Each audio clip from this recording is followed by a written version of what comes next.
Esto es sobre la fotografía de Susan Sontag. Estoy buscando mi fuego. Ya.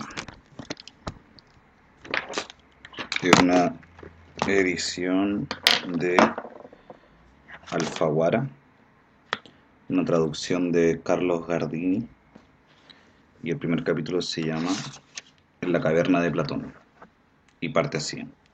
La humanidad persiste irremediblemente en la caverna platónica, aún deleitada, por costumbre ancestral, con meras imágenes de la verdad.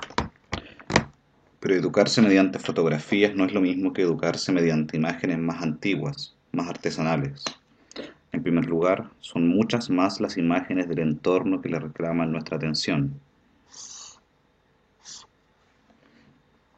El inventario comenzó en 1839 y desde entonces se ha fotografiado casi todo, o eso parece. Esta misma avidez de la mirada fotográfica cambia las condiciones del confinamiento en la caverna, nuestro mundo. Al enseñarnos un nuevo código visual, las fotografías alteran y amplían nuestras nociones de lo que merece la pena mirar y de lo que tenemos derecho a observar. Son una gramática y, sobre todo, una ética de la visión. Por último, el resultado más importante del empeño fotográfico es darnos la impresión de que podemos contener el mundo entero en la cabeza, como una antología de imágenes. Coleccionar fotografías es coleccionar el mundo. El cine y los programas de televisión iluminan las paredes, vacilan y se apagan, pero con las fotografías fijas la imagen, pero con las fotografías fijas la imagen es también un objeto ligero, de producción barata, que se transporta, acumula y almacena fácilmente. Acá claramente hay un guiño o una tesis quizá compartida con Walter Benjamin, pero ya. En Les Carabiniers, Los Carabineros, 1963, de Godard, dos perezosos lumpencampesinos se alistan en el ejército del rey tentados con la promesa de que podrán saquear, violar, matar o hacer lo que se les antoje con el enemigo y enriquecerse. Pero la maleta del botín que Michel Angers y Ulysse llevan triunfalmente a sus mujeres, años después, resulta que solo contiene postales, cientos de postales, de monumentos, tiendas, mamíferos, maravillas de la naturaleza, medios de transporte, obras de arte y otros calificados tesoros del mundo entero. La broma de Godard parodia con vivacidad el encanto equívoco de la imagen fotográfica. Las fotografías son quizás los objetos más misteriosos que constituyen y densifican el ambiente que reconocemos como moderno. Las fotografías son en efecto experiencia capturada y la cámara es el arma ideal de la conciencia en su talante codicioso.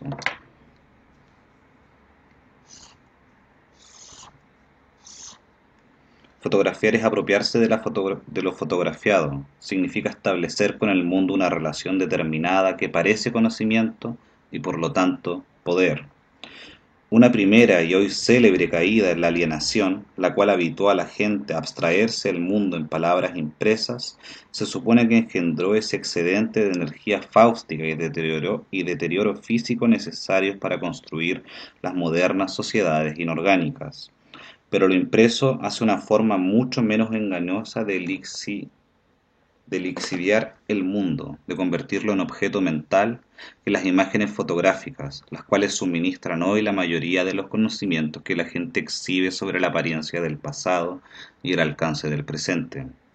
Lo que se escribe de una persona o acontecimiento es llanamente una interpretación, al igual que los enunciados visuales hechos a mano, como las pinturas o dibujos.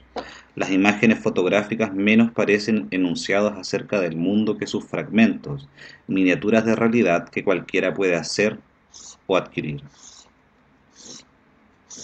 Entonces acá señala ciertas diferencias con la palabra escrita y la imagen, digamos, hecha a mano.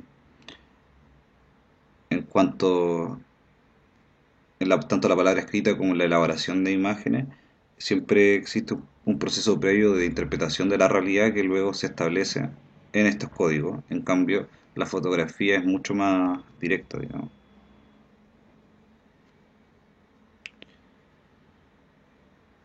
Las fotografías, continúa Sontag, que manosean la escala del mundo son a su vez reducidas, ampliadas, recortadas, retocadas, manipuladas, trucadas. Envejecen, atacadas por las consabidas dolencias de los objetos de papel, desaparecen, se hacen valiosas y se compran y venden, se reproducen. Las fotografías que almacenan el mundo parecen incitar al almacenamiento. Se adhieran en álbumes, se enmarcan y se ponen sobre mesas, se clavan en paredes, se proyectan como diapositivas. Los diarios y revistas las destacan, los policías las catalogan, los museos las exhiben, las editoriales las compilan. Durante muchos decenios el libro fue el modo más influyente de ordenar, y por lo común de reducir, fotografías, garantizando así su longevidad, si no, su inmortalidad. Las fotografías son objetos frágiles que se rompen o extravían con facilidad, y un público más amplio. La fotografía en un libro es, obviamente, la imagen de una imagen, pero ya es, para empezar, un objeto impreso, liso. Una fotografía pierde su carácter esencial mucho menos que un cuadro cuando se la reproduce en un libro. Con todo, el libro no es un arreglo enteramente satisfactorio para poner en circulación general conjuntos de fotografías. La sucesión en que han de mirarse las fotografías les propone el orden de las páginas, pero nada obliga a los lectores a seguir el orden recomendado ni indica cuánto tiempo han de dedicar a cada una. La película, si tuvieras 4 dromedarios, de Chris Marker, una meditación brillantemente orquestada sobre fotografías de todo género y asunto, propone un modo más sutil y riguroso de almacenar fotografías fijas. Se impone el orden y el tiempo exacto de contemplación y se ganan legibilidad visual e impacto emocional. Pero las fotografías transcritas en una película dejan de ser objetos coleccionables, como lo son aún cuando se presentan en libros. Las fotografías procuran pruebas, algo que sabemos de oídas, pero de lo cual dudamos. Parece demostrado cuando nos demuestra una fotografía. En una versión de su utilidad, el registro de la cámara incrimina, a partir del uso que les dio la policía de París en la sanguinaria redada de los Communards en junio de 1871, los estados modernos emplearon las fotografías como un instrumento útil para la vigilancia y control de poblaciones cada vez más inquietas. Esto lo voy a destacar.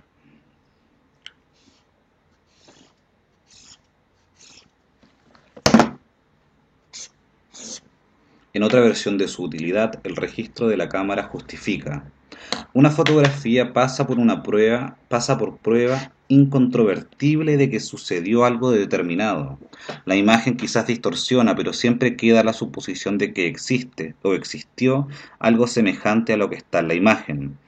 Sean cual fueran las limitaciones o pretensiones del propio fotógrafo, una fotografía, toda fotografía, parece entablar una relación más ingenua y por lo tanto más precisa con la realidad visible que otros objetos miméticos. Esto está bueno.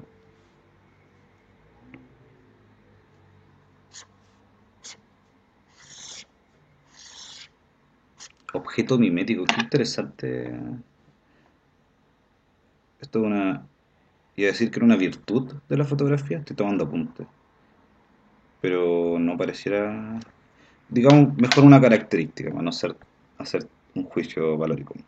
Aún los virtuosos de la imagen noble como Alfred Stieglitz y Paul Strand, al componer fotografías vigorosas e inolvidables un diseño tras otro, buscan ante todo mostrar algo allá afuera, al igual que el dueño de una Polaroid para quien las fotografías son un medio práctico y rápido de tomar apuntes, o el entusiasta del obturador que con una Brownie hace instantáneas como recuerdos de su vida cotidiana.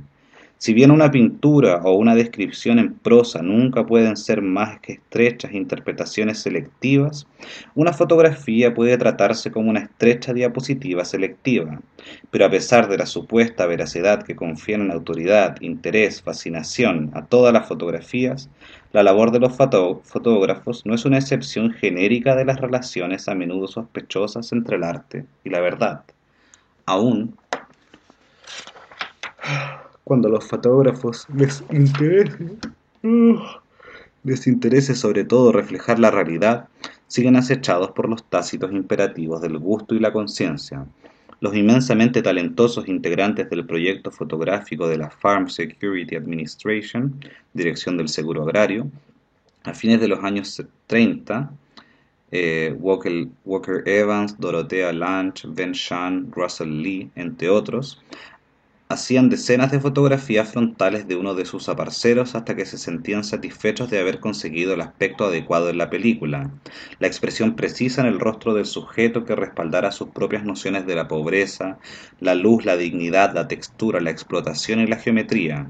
Cuando deciden la apariencia de una imagen, cuando prefieren una exposición a otra, los fotógrafos siempre imponen pautas a sus modelos. Aunque en un sentido la cámara en efecto captura la realidad y no solo la interpreta, las fotografías son una interpretación del mundo tanto como las pinturas y los dibujos. Así tanto como en magnitud, yo creo que no hay pie para decirlo, pero definitivamente no es una interpretación no ideologizada, por ponerlo de alguna manera, del mundo.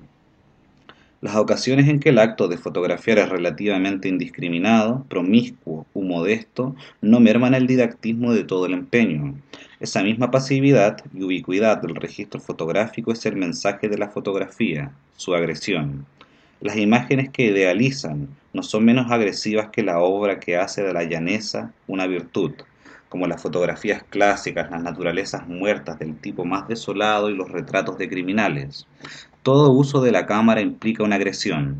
Esto es tan patente en 1840 y 1850, los primeros dos gloriosos diseños de la fotografía, como en todos los sucesivos, cuando la tecnología posibilitó una difusión siempre creciente de esa mentalidad que mira al mundo como un conjunto de fotografías en potencia. Aún en los primeros maestros como David Octavius Hill y Julia Margaret Cameron, que emplearon la cámara como medio de obtención de imágenes pictóricas, el propósito de hacer fotografía fue un inmenso alejamiento de la meta de los pintores. Desde sus inicios, la fotografía implicó la captura del mayor número posible de temas. La pintura jamás había tenido una ambición tan imperial.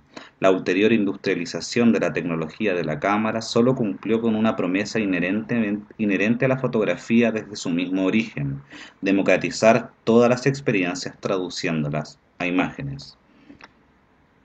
De nuevo destacando. Aquella época en que hacer fotografías requería de un artefacto incómodo y caro, el juguete de los ingeniosos, los ricos y los obesos, parece, en efecto, muy remota de la era de elegantes cámaras de bolsillo que induce a todos a hacer fotos.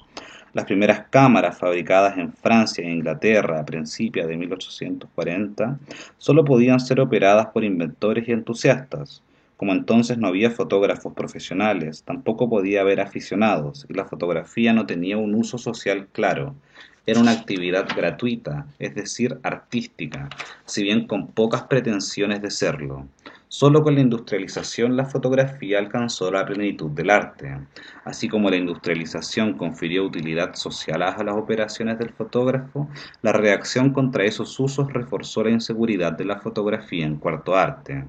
Recientemente la fotografía se ha transformado en una diversión casi tan cultivada como el sexo y el baile, lo cual significa que la fotografía, como toda forma artística de masas, no es cultivada como tal por la mayoría. Es sobre todo un rito social, una protección contra la ansiedad y un instrumento de poder. Esto es un buen párrafo.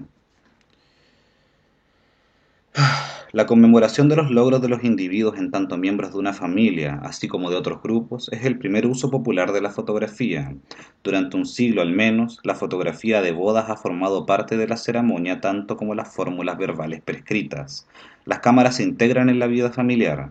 Según un estudio sociológico realizado en Francia, casi todos los hogares tienen cámara, pero las probabilidades de que haya una cámara en un hogar con niños comparado con uno sin niños es el doble. No fotografiar a los propios hijos, sobre todo cuando son pequeños, es señal de indiferencia de los padres, así como no posar para la foto de graduación de bachillerato es un gesto de rebelión adolescente. Mediante las fotografías, cada familia construye una crónica retrato de sí misma, un estuche de imágenes portátiles que rinde testimonio de la firmeza de sus lazos. Poco importa cuáles actividades se fotografíen, siempre que las fotos se hagan y aprecian. La fotografía se transforma en rito de la vida familiar justo cuando la institución misma de la familia, en los países industrializados de Europa y América, empieza a someterse a una operación quirúrgica radical. A medida que esa unidad claustrofóbica, el núcleo familiar, se extirpaba de un conjunto familiar mucho más vasto, la fotografía la acompañaba para conmemorar y restablecer simbólicamente la continuidad amenazada y el ocaso del carácter extendido de la vida familiar. Estas huellas espectrales, las fotografías, constituyen la presencia vicaria de los parientes dispersos. El álbum familiar se compone generalmente de la familia extendida y a menudo es lo único que ha quedado de ella. Si las fotografías permiten la posición imaginaria de un pasado irreal, también ayudan a tomar posesión de un espacio donde la gente está insegura. Así, así, la fotografía se desarrolla en conjunción con una de las actividades modernas más características, el turismo. Por primera vez en la historia, grupos numerosos, esto lo había leído en una librería, cuando ahí agarraste el libro, pero eso lo imprimí de hecho. Por primera vez en la historia, grupos numerosos de gentes abandonan sus entornos habituales por breves periodos. Parece decididamente anormal viajar por placer sin llevar una cámara. Las fotografías son la prueba irrecusable Las fotografías son la prueba irrecusable de que se hizo la excursión, de que se cumplió el programa, se gozó del viaje. Las fotografías documentan secuencias de consumo realizadas en ausencia de la familia, los amigos, los vecinos, pero la dependencia de la cámara en cuanto a aparato que da realidad a la experiencia no disminuye cuando la gente viaja más. El acto de fotografiar satisface las mismas necesidades para los cosmopolitas que acumulan trofeos fotográficos de su excursión en barco por el Nilo o sus 14 días en China, que para los turistas de clase media que hacen instantáneas de la Torre Eiffel o las cataratas del Niágara. El acto fotográfico, un modo de certificar la experiencia, es también un modo de rechazarla. Cuando se confina la búsqueda de lo fotogénico, cuando se convierte la experiencia en una imagen, un recuerdo.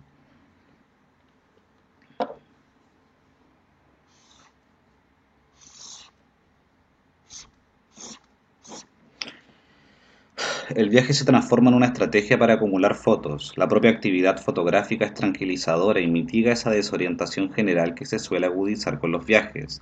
La mayoría de los turistas se sienten obligados a poner la cámara entre ellos y toda cosa destacable que les sale al paso. Al no saber cómo reaccionar, hacen una foto. Así la experiencia cobra forma, alto, una fotografía, adelante. El método seduce sobre todo a gente subyugada a una ética de trabajo implacable, alemanes, japoneses y estadounidenses. El empleo de una cámara atenúa su ansiedad provocada por la inactividad laboral cuando están en vacaciones y presuntamente divirtiéndose.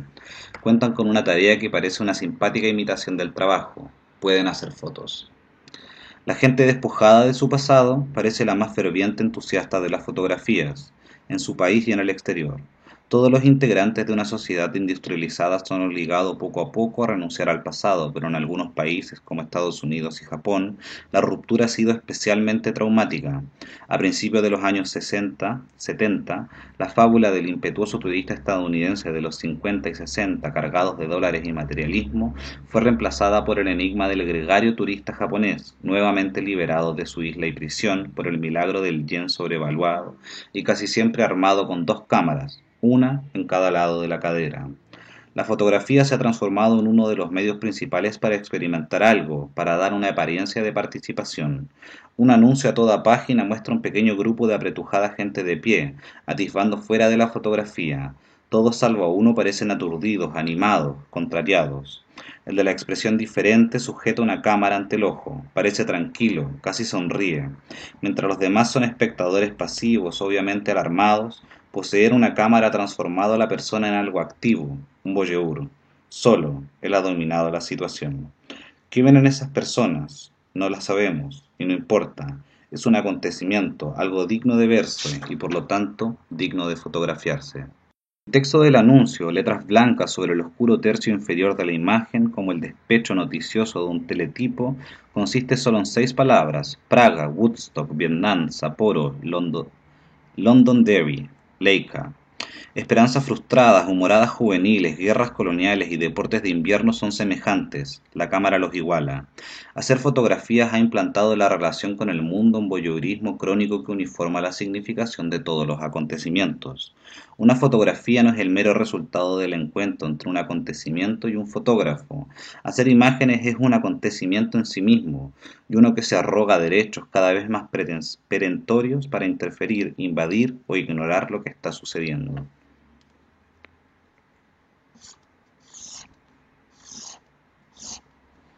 Claro, un elemento que provoca cierta distancia con el mundo.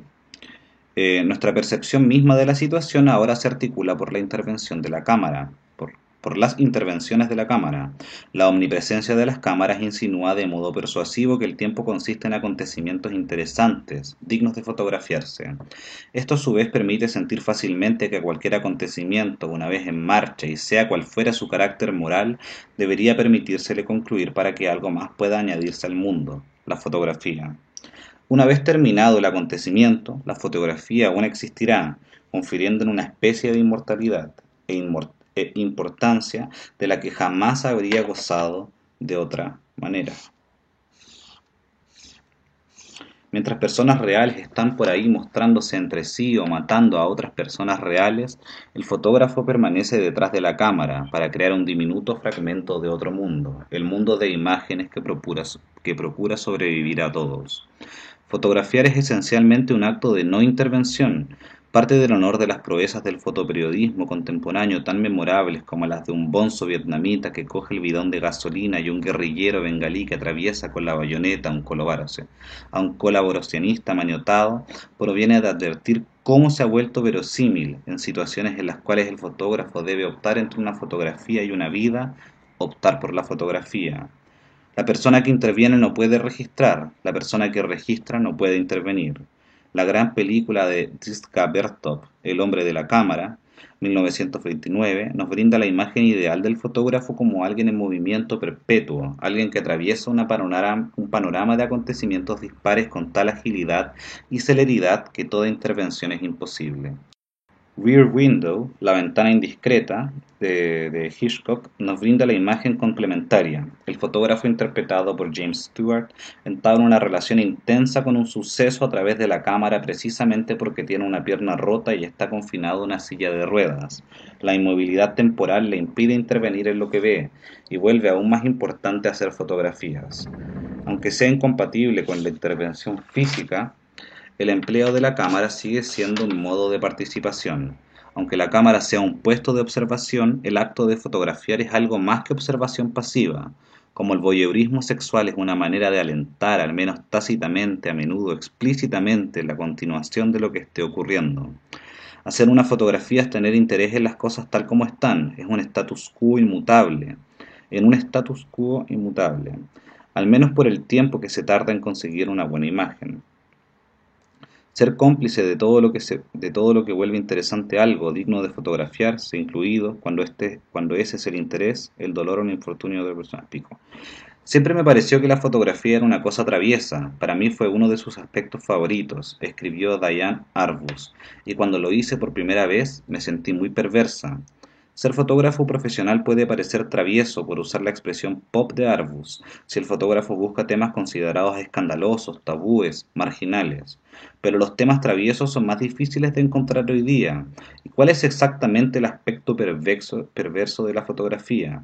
Si los fotógrafos profesionales a menudo tienen fantasías sexuales cuando están detrás de la cámara, quizá la perversión reside en que estas fantasías son verosímiles y muy inapropiadas al mismo tiempo.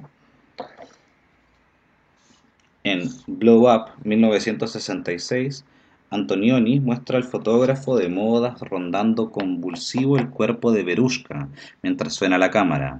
Vaya travesura. En efecto, el empleo de una cámara no es un buen modo de tentar a alguien sexualmente. Entre el fotógrafo y el tema tiene que medir distancia. La cámara no viola, ni siquiera posee, aunque pueda atreverse, entrometerse, invadir, distorsionar, explotar y en el extremo de la metáfora asesinar. Actividades que a diferencia de los empujes y tantos deseos sexuales pueden realizar y no que actividades que a diferencia de los empujes y tanteos sexuales pueden realizarse de lejos y con alguna imparcialidad. Hay una fantasía sexual mucho más intensa en la extraordinaria Peeping Tom, el fotógrafo del pánico de Michael Powell, una película que no trata de un mirón, sino de un psicópata que mata a las mujeres al fotografiarlas, con un arma escondida en la cámara. Nunca jamás las toca, no desea sus cuerpos, quiere la presencia de esas mujeres en forma de imágenes fílmicas, las que muestran en trance de muerte, que luego proyecta en su casa para sus voces solitario. La película supone correspondencias entre la impotencia y la agresión, la mirada profesional y la crueldad, que señalan la fantasía central relacionada con la cámara. La cámara como falo es a lo sumo una tímida variante de la ineludible metáfora que todos emplean sin advertirlo. Por brumosa que sea nuestra conciencia de esta fantasía, se la nombra sin sutilezas cada vez que hablamos de cargar y apuntar una cámara, de apretar el disparador. Era más complicado y difícil recargar una cámara antigua que un mosquete marrón. La cámara moderna quiere ser una pistola de rayos. Se lee en un anuncio. La Yashica Electro 35 es la cámara de la era espacial que encantará a la familia. Haga hermosas fotos día o de noche, automáticamente, sin complicaciones. Solo apunte, enfoque y dispare. El cerebro y obturador electrónicos de la GT harán el resto. La cámara como el automóvil se vende como un arma depredadora, un arma tan automática como es posible, lista para asaltar. El gusto popular espera una tecnología cómoda e invisible. Los fabricantes conforman a la clientela que fotografiar no requiere pericia ni habilidad. Confirman a la clientela que fotografiar no requiere pericia ni habilidad, que la máquina es omnisapiente y responde a la más ligera presión de la voluntad. Es tan simple como encender el arranque o apretar el gatillo. Como las armas y los automóviles, las cámaras son máquinas que cifran fantasías y crean adicción. Sin embargo, pese a las extravagancias de la lengua cotidiana y la publicidad, no son letales. En la hipérbole que publicita los automóviles como armas hay al menos un asomo de verdad. Salvo en tiempos de guerra, los automóviles matan a más personas que las armas. La cámara arma no mata, así que la ominosa metáfora parece un mero alarde, como la fantasía masculina de tener un fusil, cuchillo o herramienta entre las piernas. No obstante, hay algo depredador en la acción de hacer una fotografía. Fotografiar personas es violarlas, pues se las ve como jamás se ven a sí mismas, se las conoce como nunca pueden conocerse, transforma a la persona en objetos que pueden ser poseídos simbólicamente, así como la cámara es una sublimación del arma, fotografiar a alguien es cometer un asesinato sublimado, un asesinato blando, digno de una época triste, atemorizada. Quizás con el tiempo la gente aprenda a descargar más agresiones con cámaras y menos con armas, y el precio será un mundo aún más atragantado de imágenes. Una situación donde la gente esté sustituyendo balas por películas es el safari fotográfico que está reemplazando los safaris armados en África Oriental. Los cazadores empuñan Hasselblads en vez de Winchesters. En vez de mirar por la mirilla telescópica para apuntar un rifle, miran a través de un visor para encuadrar la imagen. En la Londres finisecular, Samuel Butler se lamentaba de que hay un fotógrafo detrás de cada arbusto, merodeando como un león rugiente en busca de alguien al que devorar. El fotógrafo ataca ahora a bestias reales, asediadas y demasiado escasas para matarlas. Las armas se han transformado en cámaras en esta comedia formal. El safari ecológico, porque la naturaleza ya no es lo que siempre había sido, algo de lo cual la gente necesitaba protegerse. Ahora la naturaleza, domesticada, amenazada, frágil, necesita ser protegida de la gente. Cuando sentimos miedo disparamos, pero cuando sentimos nostalgia hacemos fotos. Esta es una época nostálgica y la fotografía promueve la nostalgia activamente. La fotografía es un arte elegíaco, un arte crepuscular. Casi todo lo que se fotografía, por este mero hecho, está impregnado de patetismo. Algo feo o grotesco puede ser conmovedor porque la atención del fotógrafo lo ha dignificado. Algo bello puede ser objeto de sentimientos tristes porque ha envejecido o decaído o ya no existe. Todas las fotografías son memento mori. Hacer una fotografía es participar de la mortalidad, vulnerabilidad, mutabilidad de otra persona o cosa, precisamente porque seccionan un momento y lo congelan. Todas las fotografías atestiguan la despiadada disolución del tiempo. Las cámaras comenzaron a duplicar el mundo en momentos en que el paisaje humano empezaba a sufrir un vertiginoso ritmo de cambios, mientras se destruye un número incalculable de formas de vida biológica y social en un breve periodo, se obtiene un artefacto para registrar lo que está desapareciendo. El París melancólico e intrincado de Atget y Brassai ya casi no existe, como los parientes y amigos muertos conservados en el álbum familiar, cuya presencia en fotografía exorciza algo de la ansiedad y el remordimiento provocados por su desaparición.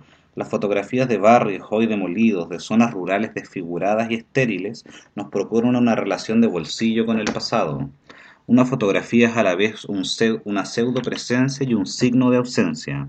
Como el fuego del hogar, las fotografías, sobre todo las de personas de paisajes distantes y ciudades remotas de un pasado desaparecido, incitan a la ensoñación.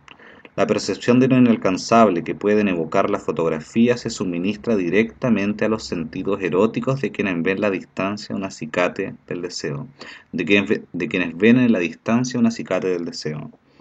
La foto del amante escondida en la billetera de una mujer casada, el cartel fotográfico de una estrella de rock fijado sobre la cama de un adolescente, el retrato de propaganda del político prendido a la solapa del votante, las instantáneas de los hijos del taxista en la visera, todos los usos talismánicos de la fotografía expresan una actitud sentimental e implícitamente mágica, son tentativas de alcanzar o apropiarse de la realidad.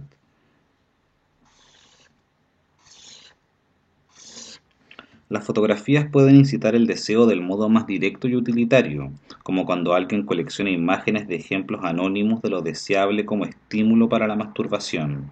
El asunto es más complejo cuando se emplean fotografías para estimular el impulso moral. El deseo no tiene historia, o por lo menos se vive en cada instancia como puro primer plano e inmediatez. Es suscitado por arquetipos y en este sentido es abstracto, pero los sentimientos morales están empotrados en la historia, cuyos personajes son concretos, cuyas situaciones son específicas. Así nomás, casi opuestas, así, normas casi opuestas rigen el uso de fotografías para despertar el deseo y para despertar la conciencia.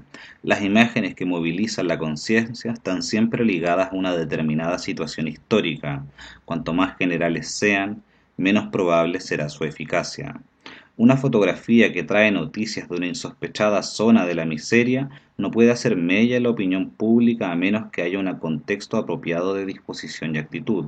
Las fotografías de Matthew Brady y sus colegas sobre los horrores de los campos de batalla no disuadieron ni un poco a la gente de continuar la guerra de sucesión. Las fotografías de los andrajosos y esqueléticos prisioneros de Andersonville inflamaron la opinión pública del norte contra el sur. El efecto de las fotografías de Andersonville en parte debió de producirse por la novedad misma, en esa época, de ver fotografías. La comprensión política que muchos estadounidenses alcanzaron en los años 60 les permitió, cuando miraban las fotografías que en 1942 Dorothea Lange hizo de los Nisei de la costa oeste transportados a campos de internamiento, reconocer la índole del tema, un crimen del gobierno contra un grupo numeroso de ciudadanos estadounidenses. En los años 40 poca gente habría tenido una reacción tan inequívoca ante esas fotografías. Las bases para un juicio semejante estaban cubiertos por el contexto belicista, por el consenso belicista. Las fotografías no pueden crear una posición moral, pero sí consolidarla y también contribuir a la construcción de una en cierne. Las fotografías pueden ser más memorables que las imágenes móviles, pues son fracciones de tiempo nítidas, que no fluyen. La televisión es un caudal de imágenes indiscriminadas y cada cual anula a la precedente. Cada fotografía fija es un momento privilegiado convertido en un objeto delgado que se puede guardar y volver a mirar. Fotografías como las que cubrió la primera plana de casi todos los diarios del mundo en 1972. Una niña suburbanita desnuda, recién rociada con napalm estadounidense que corre hacia la cama por una carretera, chillando de dolor con los brazos abiertos, probablemente contribuyeron más que 100 horas de atrocidades televisadas a incrementar la repugnancia del público ante la guerra. Nos gustaría imaginar que el público estadounidense no habría sido tan unánime en su aprobación de la guerra de Corea si se le hubieran presentado pruebas fotográficas de su devastación, en algunos sentidos un ecocidio y genocidio aún más rotundos que los infligidos en Vietnam un decenio más tarde. Pero la suposición es trivial. El público no vio esas fotografías porque no había espacio ideológico para ellas. Nadie trajo fotografías de la vida cotidiana en Pyongyang para mostrar que el enemigo tenía un rostro humano, como las que Felix Green y Mark Reboot trajeron de Hanoi. Los estadounidenses sí tuvieron acceso a las fotografías del sufrimiento de los vietnamitas, muchos de ellos procedentes de fuentes militares y producidas con una intención muy diferente, porque los periodistas se sintieron respaldados en su esfuerzo por obtener aquellas imágenes, pues un conjunto importante de personas había definido el acontecimiento como una guerra colonialista salvaje. La guerra de Corea fue entendida de otro modo, como parte de la justa lucha del mundo libre contra la Unión Soviética y China, y dada esa caracterización, fotografiar la crueldad de la desmedida potencia de fuego estadounidense habría sido irrelevante. Aunque un acontecimiento ha llegado a significar precisamente algo digno de fotografiarse, aún es la ideología, en el sentido más amplio, lo que determina qué constituye un acontecimiento. No puede haber pruebas fotográficas o cualesquiera de un acontecimiento hasta que recibe nombre y se le caracteriza, y las pruebas fotográficas jamás los estructuran, más propiamente identifican. La contribución de la fotografía siempre sigue el nombre del acontecimiento. Lo que determina la posibilidad de ser afectado moralmente por fotografías es la existencia de una conciencia política relevante. Sin política, las fotografías del matadero de la historia simplemente se vivirán, con toda probabilidad, como irreales o como golpes emocionales desmoralizadores.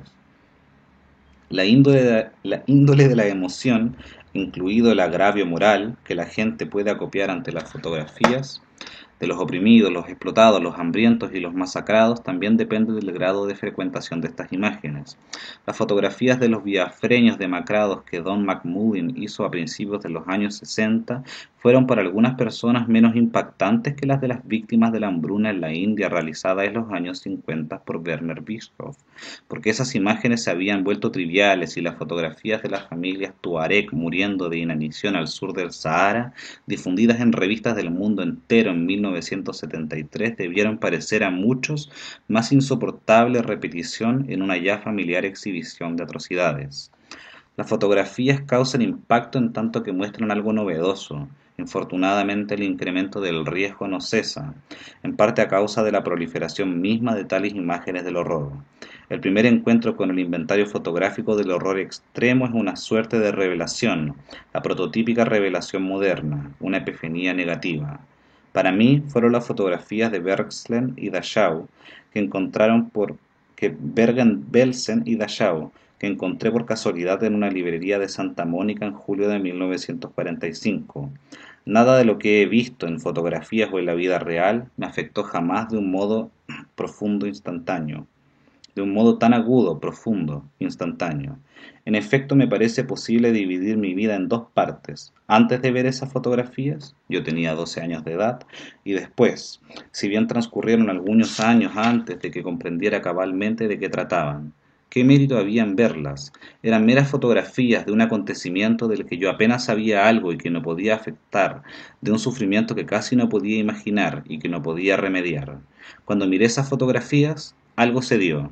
Se había alcanzado algún límite, y no solo del horror, me sentí irrevocablemente desconsolada, herida, pero una parte de mis sentimientos empezó a atiezarse, algo murió, algo gime todavía. Sufrir es una cosa, otra es convivir con las imágenes fotográficas del sufrimiento, que no necesariamente fortifican la conciencia ni la capacidad de compasión. También pueden corromperlas. Una vez que se han visto tales imágenes, se recorre la pendiente de ver más y más. Las imágenes pasman, las imágenes anestesian. Un acontecimiento conocido mediante fotografías sin duda adquiere más realidad que si jamás se hubiera visto. Piénsese en la guerra de Vietnam. Como ejemplo inverso, piénsese en el archipiélago del Gulag, del cual no tenemos fotografías. Pero después de una exposición repetida a las imágenes, también el acontecimiento pierde realidad. Esto es muy interesante, ¿eh? Las imágenes anestesian. Tiene buenas sentencias breves, Sontag. Estoy tomando notas. Sigo el tiro.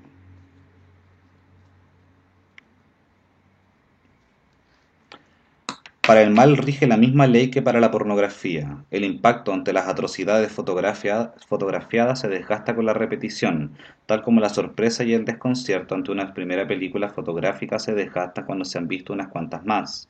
Ese tabú que nos provoca indignación y aflicción no es mucho más tenaz que el tabú que regula la definición del obsceno, y ambos han sufrido rigurosísimas pruebas en los últimos años.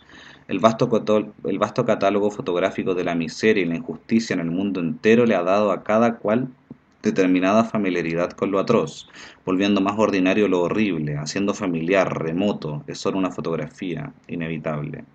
Haciéndolo familiar, remoto, inevitable. En la época de las primeras fotografías de los campos de concentración nazis, esas imágenes no eran triviales en absoluto. Después de 30 años, quizás se haya llegado a un punto de saturación. En estas últimas décadas, la fotografía comprometida ha contribuido a adormecer la conciencia tanto como a despertarla. El contenido ético de la fotografía es frágil, con la posible excepción de imágenes horrorosas como los campos nazis, que han alcanzado la categoría de puntos de referentes éticos. La mayor parte de las fotografías pierde su peso emocional. Una de 1900, que entonces conmovía a causa del tema, quizás hoy nos conmueve porque es una fotografía hecha en 1900. Las peculiares cualidades e intenciones de la fotografía tienden a ser engullidas en el patos generalizado de la añoranza. La distancia estética parece incorporarse a la experiencia misma de mirar fotografías, sino de inmediato, sin duda con el paso del tiempo. El tiempo termina por elevar casi todas las fotografías, aún las más inexpertas, a la altura del arte.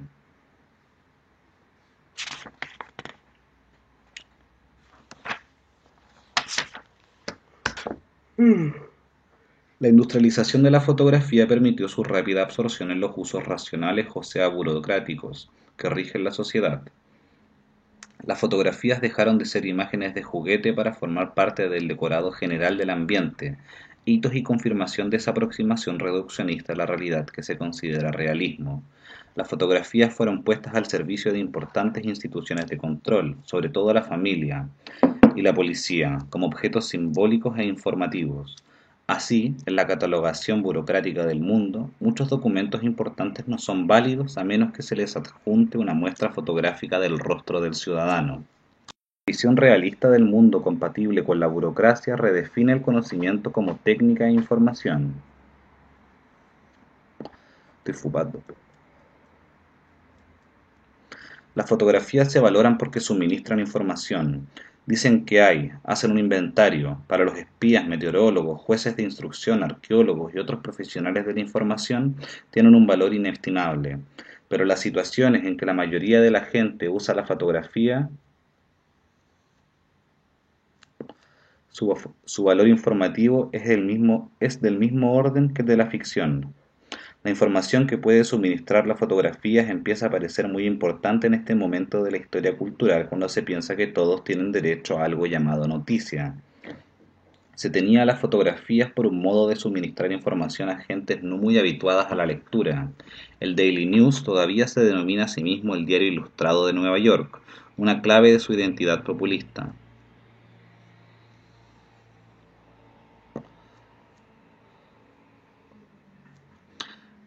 En el extremo opuesto de la escala, un diario diseñado para lectores sagaces, bien informados, no publica fotografía alguna. Acá el ejemplo es Le Monde. Se presume que para tales lectores, una fotografía solo podría ilustrar el análisis contenido en un artículo. En torno de la imagen fotográfica se ha elaborado un nuevo sentido del concepto información. La fotografía no es solo una porción de tiempo, sino de espacio. En un mundo gobernado por imágenes fotográficas, todas las fronteras parecen arbitrarias. Todo puede volverse discontinuo, todo puede separarse de lo demás, solo basta encuadrar el tema de otra manera. Eso es potente igual, es una...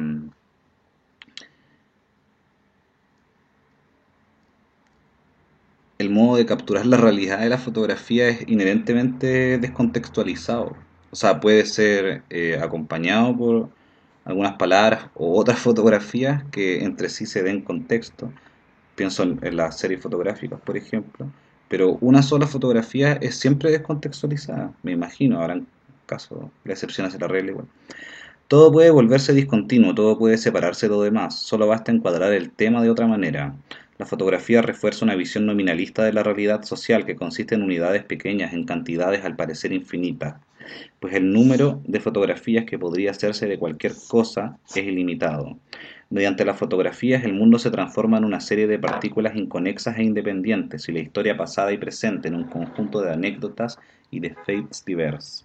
La cámara atomiza, controla y opaca la realidad. Es una visión del mundo que niega la interrelación, la continuidad, pero confiere a cada momento el carácter de un misterio.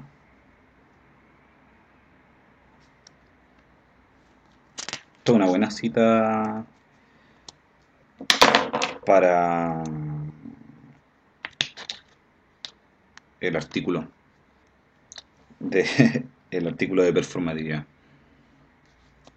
Me refiero a una buena justificación para hacer análisis etnográficos, por ejemplo, del aula, como aplicar, o al menos las metodologías de los análisis etnográficos y de la captura etnográfica al aula, porque o también referirse a por qué análisis de las realidades pedagógicas y no únicamente de las interacciones que se dan en cuanto al proceso mismo de enseñanza-aprendizaje son también útiles y necesarios. Toda fotografía tiene múltiples significados. En efecto, ver algo en forma de fotografía es estar ante un objeto de potencial fascinación. La sabiduría esencial de la imagen fotográfica afirma: esa es la superficie, ahora piensen, o más bien sientan, intuyan, que hay más allá. ¿Cómo debe ser la realidad si esta es su apariencia? Las fotografías, que en sí mismas no explican nada, son inagotables invitaciones a la deducción, la especulación y la fantasía. La fotografía implica que sabemos algo del mundo si lo aceptamos tal como la cámara lo registra.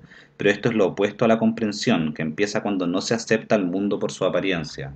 Toda posibilidad de comprensión está arraigada en la capacidad de decir no. En rigor, nunca se comprende nada gracias a una fotografía. Por supuesto, las fotografías colman los vacíos en nuestras imágenes mentales del presente y el pasado. Por ejemplo, las imágenes de Jacob Riis sobre la sordidez de la Nueva York de 1880 son bruscamente instructivas para quienes ignoran que la pobreza urbana de los Estados Unidos decimonónicos era en verdad tan dickensiana. No obstante, la representación de la realidad de una cámara siempre debe ocultar más de lo que muestra. Como señala Brecht, una fotografía de las fábricas Krupp prácticamente no revela nada acerca de su organización. Al contrario de la relación amorosa, que se basa en la apariencia de algo, la comprensión se basa en su funcionamiento, y el funcionamiento es temporal y debe ser explicado temporalmente. Solo aquello que narra puede permitirnos comprender. El límite del conocimiento fotográfico del mundo reside en que, si bien puede acicatear la conciencia, en definitiva nunca puede ser un conocimiento ético o político. El conocimiento obtenido mediante fotografías fijas siempre consistirá en una suerte de sentimentalismo, sea cínico o humanista. Será un conocimiento a precios de liquidación, un simulacro de conocimiento, un simulacro de sabiduría, como el acto de fotografiar es un simulacro de posesión, un simulacro de violación. El silencio mismo de lo que hipotéticamente es comprensible en las fotografías constituye su atractivo y provocación. La omnipresencia de las fotografías ejerce un efecto incalculable en nuestra sensibilidad ética. A poblar este mundo ya abarrotado con su duplicado en imágenes, la fotografía nos persuade de que el mundo está más disponible de lo que está en realidad. La necesidad de confirmar la realidad y dilatar la experiencia mediante fotografías es un consumismo estético al que hoy son todos adictos. Las sociedades industriales transforman a sus ciudadanos en yonkis de las imágenes. Es la forma más irresistible de contaminación mental. El anhelo profundo de belleza, de un término al sondeo bajo la superficie, de una redención y celebración del cuerpo del mundo. Todos estos elementos eróticos se afirman en el placer que nos brinda la fotografía. Pero también se expresan otros sentimientos menos liberadores. No sería erróneo hablar de una compulsión a fotografiar, a transformar la experiencia misma en una manera de ver. En lo fundamental, tener una experiencia se transforma en algo idéntico a fotografiarla, y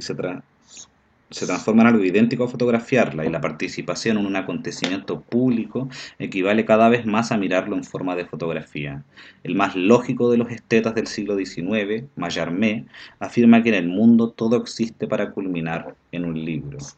Hoy todo existe para culminar en una fotografía.